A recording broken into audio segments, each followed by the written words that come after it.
기출문제 풀면서 배우는 학개론 편입니다.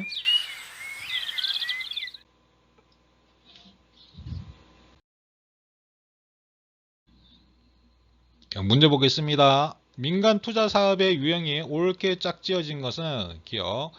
민간 사업자가 자금을 조달하여 시설을 건설하고 빌드. 일정 기간 소유 및 운영을 한 후 오퍼레이트. 사업 종료 후 국가 지방자치단체 등에게 시설의 소유권을 이전하는 트랜스퍼.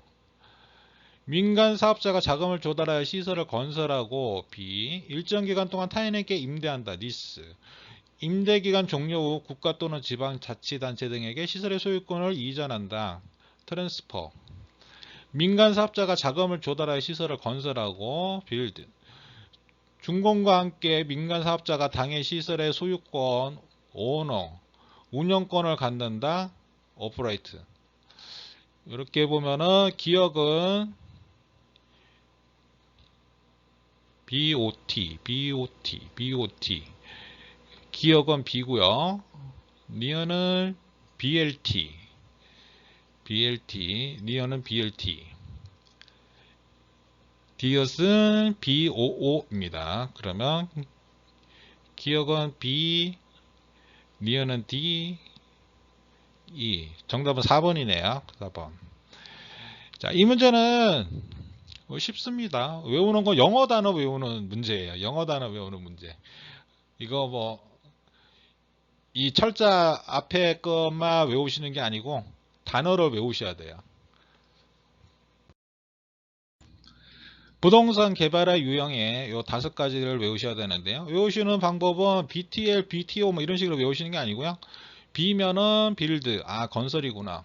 트랜스퍼면 이동, 소유권을 넘긴다는 얘기죠. 소유권 이전. 리스 하면은 임차입니다. 임대.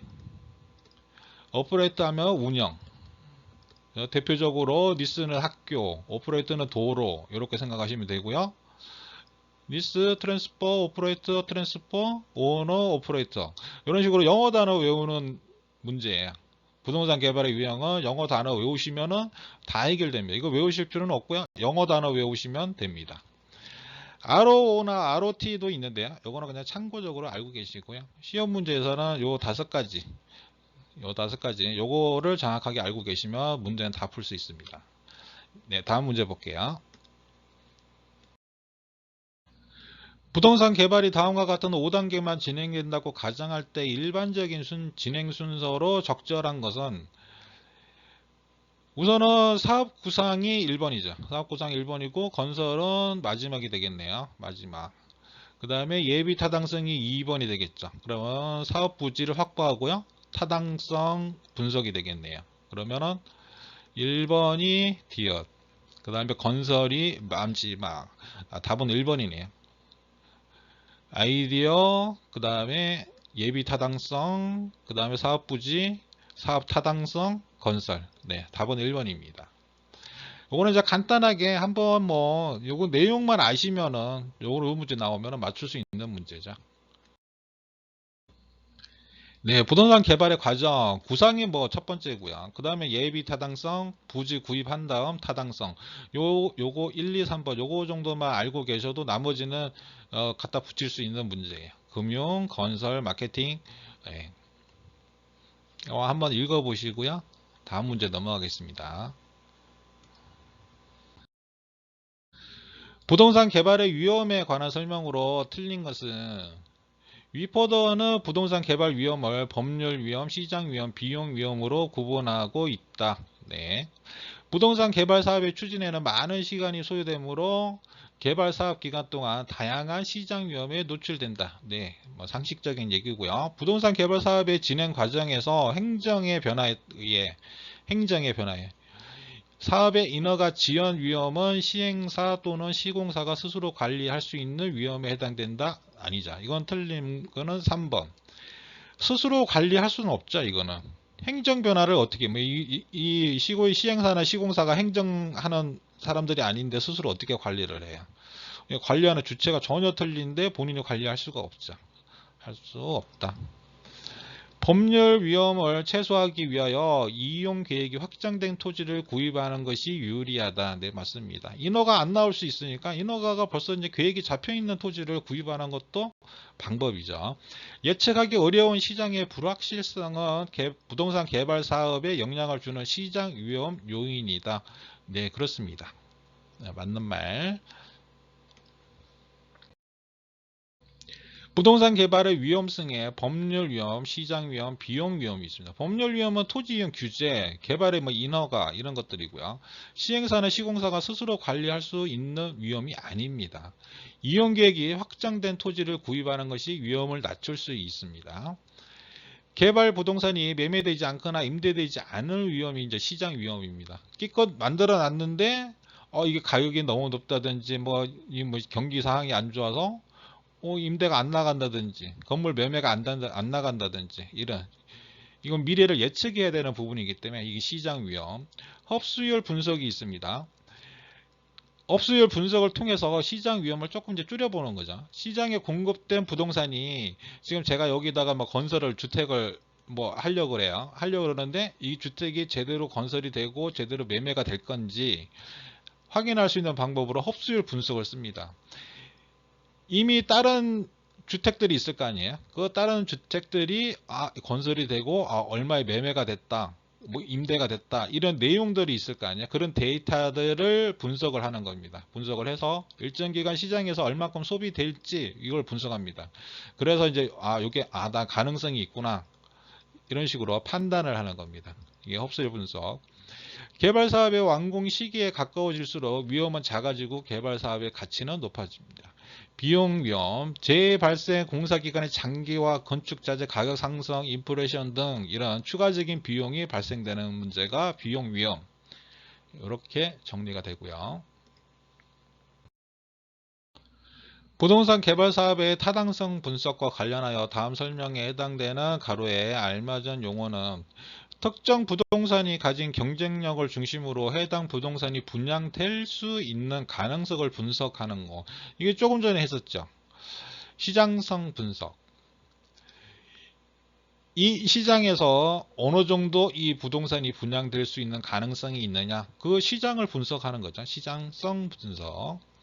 타당성 분석에 활용된 투입 요소의 변화가 그 결과치에 어떠한 영향을 주는가를 분석하는 거는 민감도. 이 투입되는 요소에 따라서 어떻게 결과치가 영향을 주는지 분석하는 거가 민감도 분석입니다. 5번이네요. 답은요. 5번.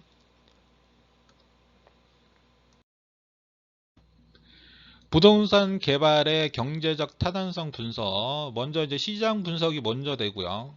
그 다음 개발 사업의 경제성 분석이 진행됩니다. 여기 표에 있는 것처럼 시장 분석, 그 다음에 경제성 분석. 시장 분석에는 지역 분석, 시장 분석, 시장성 분석 이런 식으로 있고요. 지역 분석은 그 지역에 관해서 분석을 하는 거죠. 지금 여기 교통, 인구, 소득, 환경 등을 알아보고요. 입지 개수가 1보다 크면은 기반 산업입니다.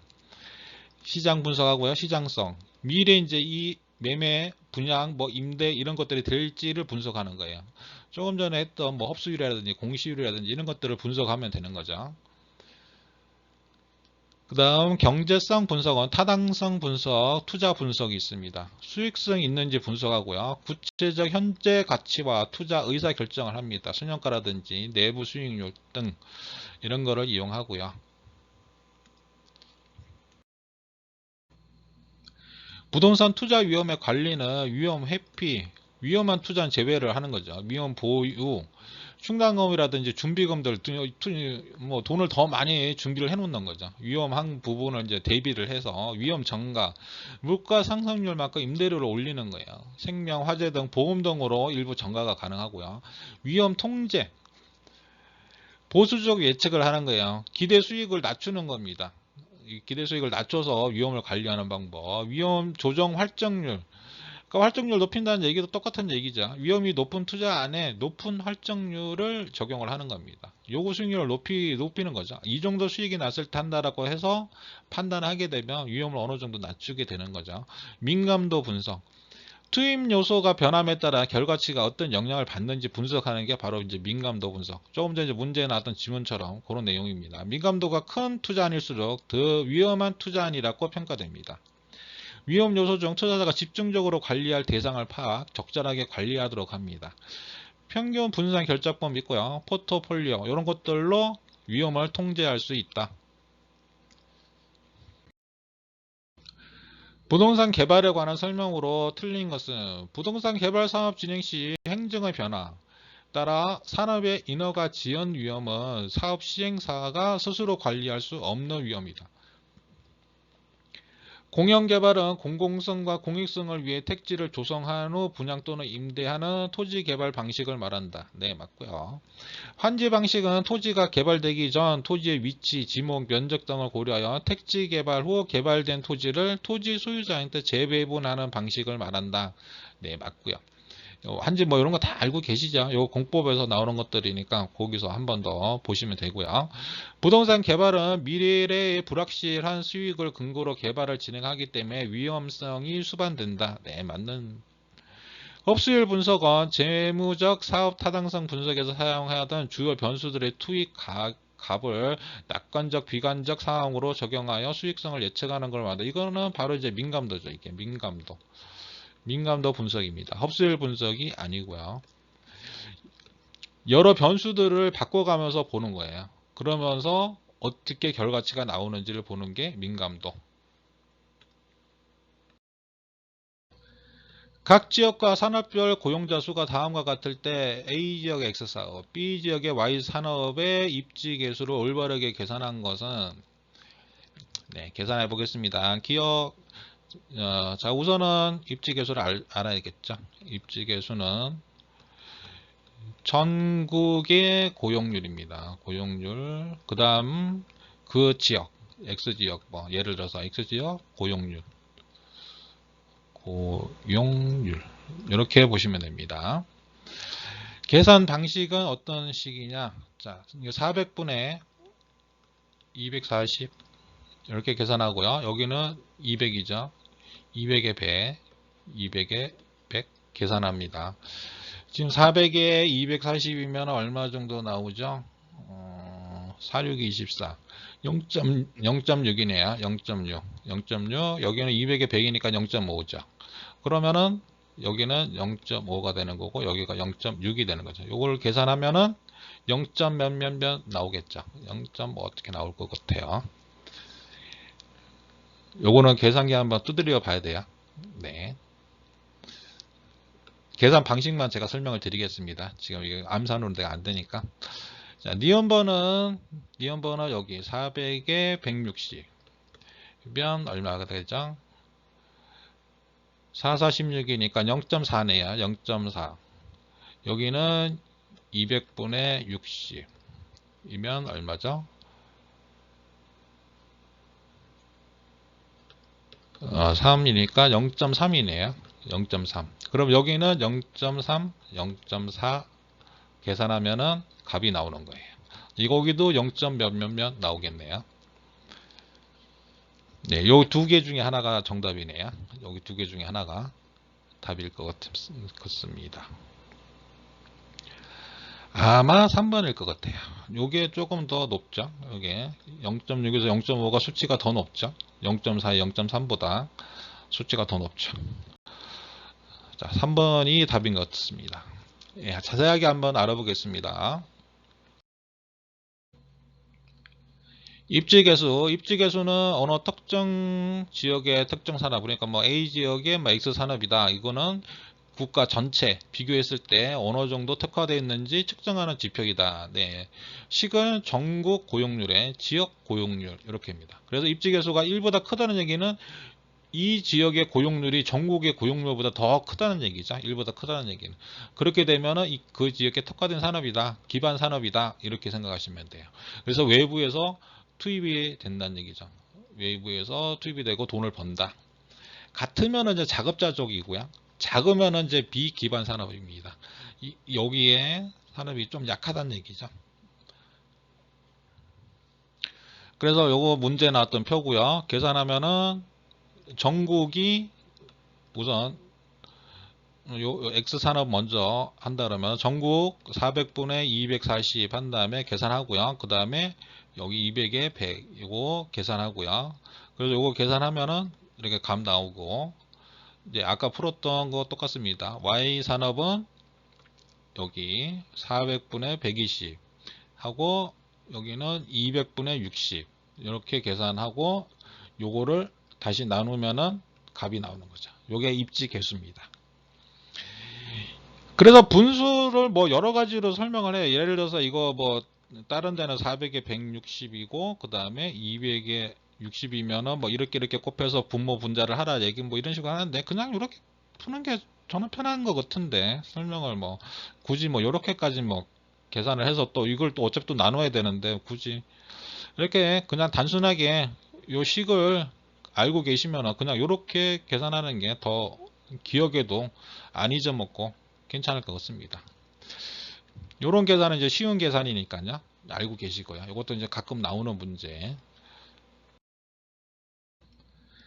각 지역과 산업별 고용자 수가 다음과 같을 때 A 지역, B 지역의 입지 개수에 따른 기반 산업의 개수는, 자, 이런 식으로 나오는 유형도 있어요. 요거는 이제 기반 산업이라고 하는 거는 뭐죠? 다른 말로 입지 개수가 1보다 큰 걸 얘기하는 거죠. 1보다 크면은 기반 산업이 돼요. 그 지역의 기반 산업이 되는 거죠. 요거는 같으면 작업자족이고 작으면은 비기반 산업이고요. 이런 식으로. 그래서 계산을 하면 되죠. 여기 전체 계산하고 이 계산한 거에 여기 또 계산한 거 나누면은 입지 개수가 나오겠죠. 지금 보기 중에 나온 거는 1이 넘는 게 없네요. 그렇게 해당 사항이 없고 지금 요 네 가지를 구해 봐야 되네요. 계산을. 이 계산기로 한번 계산 한번 해 보시고요. 제가 다음 페이지에서 한번 보고 할게요. 지금 제가 이건 암산으로 안 될 것 같아요. 이거 이제 문제 보기고요. 지금 그래서 지금 여기 계산 나온 거 지금 계산돼 있는데요. 여기가 0.421, 여기가 0.315, 0.263이네요. 이렇게 나왔고요. 지금 여기 계산이 90에 30, 그렇죠? 90에 30, 요거 계산기 두들기면은 0.333, 그리고 여기가 0.3. 네, 여기 이제 100에 30이고요. 이렇게 계산하고, 요건 100에 50이니까 여기는 0.5. 여기는 암산으로 되네요. 여기는 똑같네요. 0.333 이렇게 나오고요. 이렇게 나오면은 자, 비교를 하시면 돼요. 이렇게 나왔고 여기 이렇게 나온 거를 우선 입지 개수가 1보다 크면은 이제 기반 산업입니다. 같으면은 작업자족, 작으면은 비기반 산업이고요. 그래서 지금 여기 물어보는 거는 입지 개수 1이 넘는 거가 몇 개냐 이런 걸 얘기하는 건데요. 자, 비교를 해 보시면 돼요. 네, 여기는 넘네요. 그리고 얘는 해당이 되고요. 0.31인데 지금 얘는 해당이 없고요. 얘는 이제 해당이 있네요. 얘는 해당이 있고, 그렇죠? 얘도 크네요. 얘도 해당이 되네요. 자, 그래서 B 지역에 1개, A 지역에 2개. 이렇게입니다. 정답은. 이거는 이제 이거 나눠볼 필요까지는 없죠. 여기 뭐 0.5에서 0.421을 나눠볼 필요는 없습니다. 여기 분자 나오는 거하고 분모 나오는 것 중에 분자가 크면은 1보다 큰 숫자가 나올 거 아니에요? 1점 몇몇 이렇게 나오겠죠? 여기가 더 크다 그러면. 그렇죠? 0.5 이렇게 0.421 이걸 계산기를 두들 필요는 없죠. 분자가 더 크니까 당연히 1보다 크게 나오겠구나. 여기가 뭐 0.3 이렇게 나오면 당연히 0. 몇 이렇게 나오겠죠. 그래서 이거는 계산기 안 뚫리려도 이렇게 서로 비교 이렇게까지만 계산해서 비교해보고 여기보다 전국보다 크다 그러면 당연히 입지 개수가 1보다 크다 이렇게 생각하시면 돼요. 그렇게 해서 개수만 찾으면 되는 이런 문제입니다. 네, 입지 개수까지 빠르게 했는데요. 이렇게 이번 시간은 마치고요. 다음 시간에 이어서 하겠습니다.